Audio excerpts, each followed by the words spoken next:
Hello everyone, welcome to Nath পরিবার। আশা করি তোমরা সকলে ভালো আছো, আমিও ভালো আছি।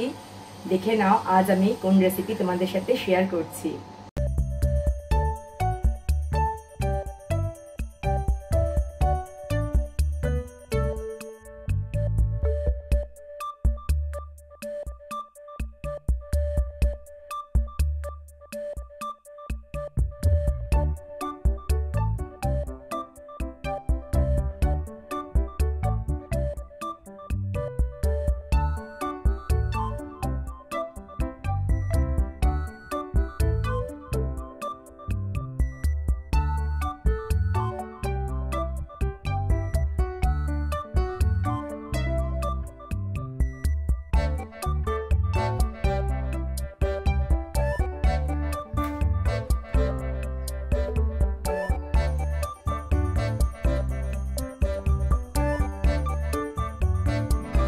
আজ আমি তোমাদের সাথে শেয়ার করছি সুজির আরও একটা রেসিপি।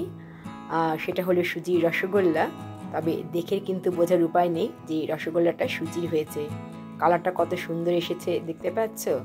কিভাবে এই কালারটা আসবে আর কিভাবে পারফেক্ট রসগোল্লা তৈরি হবে সেই সমস্ত টিপস সহ আজকের এই রেসিপি।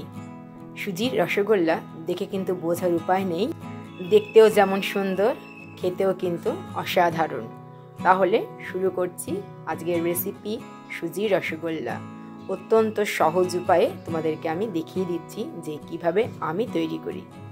নিয়ে নিয়েছি 1 কাপ দুধ, হাফ কাপ সুজি। 1 কাপ দুধ প্রথমে আমি দিয়ে দেব কড়াইতে।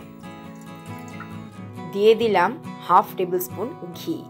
দুধটা কিন্তু এখন ঈষদুষ্ণ রয়েছে, আস্তে আস্তে ঘিটা আমি দুধের মধ্যে মেল্ট করে নেব।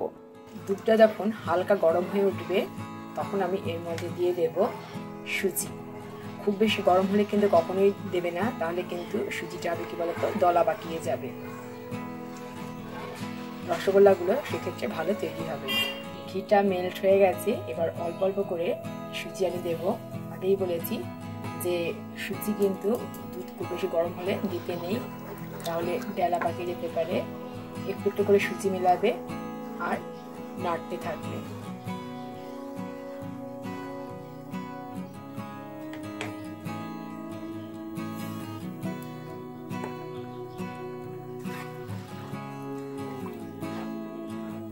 অনেকটাই কিন্তু ঘন হয়ে এসছে। এবার এর মধ্যে দিয়ে দেব চিনি। চিনিটা দেবে তোমরা নিজেদের টেস্ট অনুযায়ী। আমি 2 টেবিল স্পুন মতো চিনি দিয়ে দিলাম। খুব ভালো করে চিনিটা মিক্সড আপ করে নেব। চিনি দিলাম তাই দেখবে আরো একটু সুজিটা কিন্তু নরম হয়ে যাবে। খুব ভালোভাবে আমি নাড়তে থাকবো যাতে চিনিটা মেল্ট হয়ে যায়। 2 থেকে 3 মিনিট নাড়তে নাড়তেই দেখতে পাচ্ছ কড়াই থেকে একদম উঠে আসছে, তার মানে ডোটা কিন্তু সম্পূর্ণ রেডি। এবার গ্যাসের ফ্লেম অফ করে দেব আর এই ডোটা আমি নামিয়ে রেখে দেব ঠান্ডা হওয়ার জন্য। তবে খুব বেশি ঠান্ডা হওয়ার প্রয়োজন নেই, কারণ গরম থাকতে থাকতে কিন্তু মাখতে হবে। দেখতেই পাচ্ছ সুজিটা আমি নামিয়ে রেখে দিয়েছি। এবার আমরা তৈরি করে নেব রস। তো এখানে আমি নিয়ে নিয়েছি 1 কাপ জল আর হাফ কাপ চিনি। তবে জল হয়তো আরো একটু লাগতে পারে, কারণ রসগোল্লার রস কিন্তু একটু পাতলা হয়। দিয়ে দিলাম 1 কাপ জল আর 2টো এলাচ দিলাম ফাটিয়ে। দিয়ে দিচ্ছি চিনি। ভালো করে মিক্সড আপ করে নেব।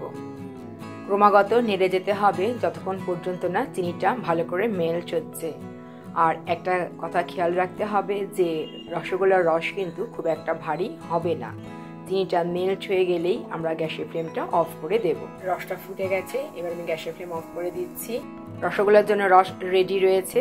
এবার আমরা আবার সুজির ডোটা তৈরি করে নেব। দেখতেই পাচ্ছ সুজির ডোটা হাত দিয়ে ধরা যাচ্ছে, তবে এখন কিন্তু মিডিয়াম গরম রয়েছে। মিডিয়াম গরম অবস্থায় যে গরমটা তোমরা হাতে সহ্য করতে পারো খুব ভালোভাবে মেখে নিতে হবে। খানিকক্ষণ মেখে নেবার পরে আমি এর মধ্যে দিয়ে দেব ঘি, যার জন্যই সুজির রসগোল্লার কালারটা কিন্তু অন্যরকম হবে।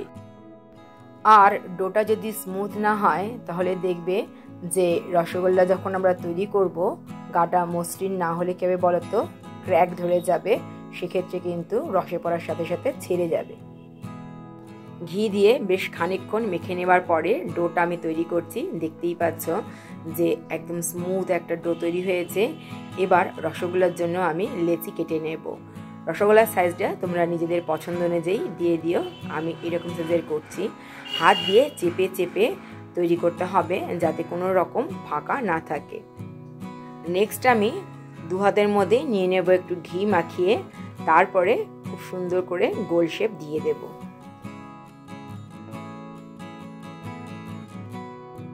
এইভাবে সবগুলো তৈরি করে তারপর আমি তোমাদেরকে দেখাচ্ছি।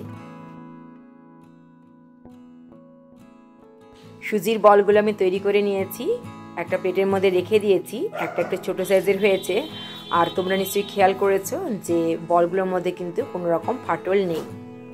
কোনো রকম ক্র্যাক যদি দেখা দেয় তাহলে কিন্তু জানবে যে যখন রসে ফুটবে তাহলে কিন্তু ছেড়ে যাবে। যে রসটা আমরা তৈরি করে রেখেছিলাম সেটা কিন্তু এখন ঠান্ডা হয়ে গেছে, এটা আবার একটু গরম করতে হবে। আর এবার আমি এর মধ্যে দিয়ে দিলাম কেশর বা স্যাফরন, তাহলে কিন্তু দেখতেও যেমন সুন্দর হবে, খেতেও ভালো লাগবে আর কালারটা কিন্তু খুব সুন্দর আসবে। রসটা যত গরম হচ্ছে আস্তে আস্তে কিন্তু ইয়েলো হয়ে যাচ্ছে। এবার আমি এর মধ্যে দিয়ে দিলাম সুজির বল। সবগুলো বল আমি দিয়ে দিয়েছি আর ঢেকে দিচ্ছি 4 থেকে 5 মিনিটের জন্য। 4 থেকে 5 মিনিট পরে আমি ঢাকনাটা খুলছি। দেখতেই পাচ্ছ রসগোল্লাটা সাইজে কত বড় হয়ে গেছে আর ভেসে উঠেছে, তার মানে বুঝতেই পারছো যে রসগোল্লাগুলো কিন্তু সেদ্ধ হয়ে গেছে। রসগোল্লার দারুণ সুন্দর গন্ধ বেরোচ্ছে। গরম গরম রসগোল্লা, হালকা স্পঞ্জি, ছোটটাও দেখো কত সুন্দর, এটাও কিন্তু অনেকটা বড় হয়ে গেছে। এবার আমি গ্যাসের ফ্লেমটা অফ করে দিচ্ছি, ঢেকে রেখে দেব যাতে রসটা ভেতরে ঢুকে যায়। তারপরে তোমাদেরকে আমি সার্ভ করে দেখাচ্ছি। এবার আমি সার্ভ করে দেখাচ্ছি। দেখো এইরকম হয়েছে রসগোল্লা।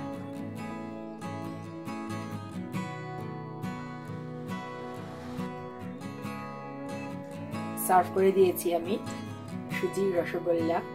দেখে বোঝার উপায় নেই যে এটা সুজি দিয়ে তৈরি হয়েছে, আর কেশর দেওয়াতে কত সুন্দর রংটা এসছে।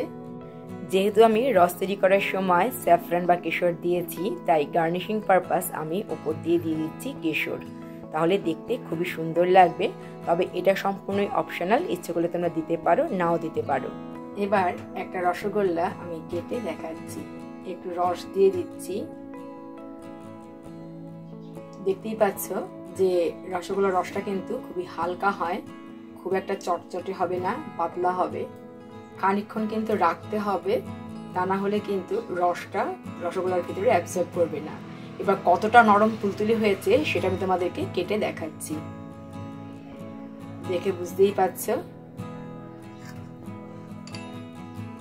দেখো ভেতরে রস ঢুকেছে।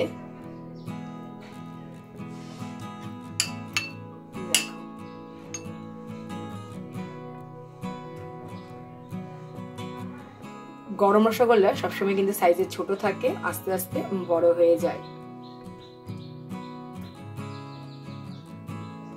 কত সুন্দর হয়েছে।